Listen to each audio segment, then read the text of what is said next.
In the face of the aftermath of a devastating storm, or witnessing the raging floodwaters sweeping away a lifetime of hard-earned possessions, humanity often instinctively looks up to the heavens and asks, why?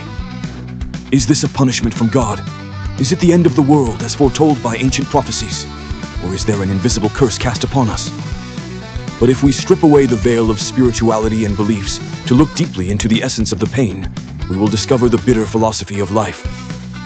When nature is angry, paradoxically, the ones suffering the most are rarely those in power or the arrogant ones who ravage the environment.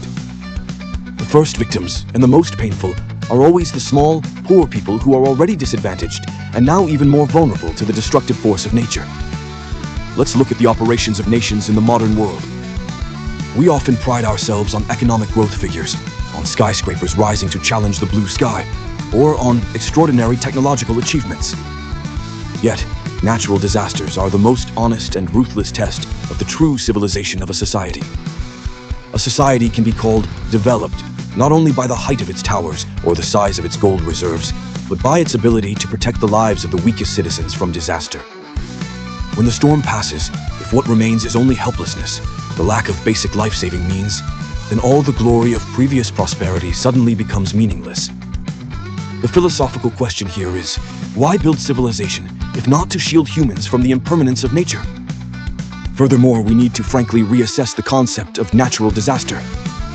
How much of it is the cruelty of nature, and how much is man-made disaster, the consequence of bottomless greed? When humans, for short-term economic benefits, tear down mountains, block rivers, and destroy forests, we have broken the peace treaty with Mother Nature. We arrogantly believe we have conquered the land, but in reality, we are only borrowing peace at an exorbitant interest rate. And when nature comes to collect its debt, it does not discriminate borders, does not differentiate regimes. It sweeps away everything as a reminder that prosperity built on environmental destruction is merely a castle built on sand.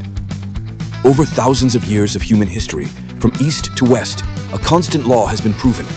The safety of the people is the measure of the survival of an era. Tears amidst the ruins are not only pain, but a wake-up call. They signal that the structure of society has deep fractures that need to be repaired. No fortress wall, no power can endure if its foundation, the safety and trust of people, is shaken by floods and storms. Perhaps instead of fearing prophecies about the end of the world, we should fear our own apathy. Natural disasters may be the will of heaven, but how we confront them, how we rescue each other, and how leaders take responsibility for human lives is the human way. And only when the human way is upheld will the storms outside truly stop at the door.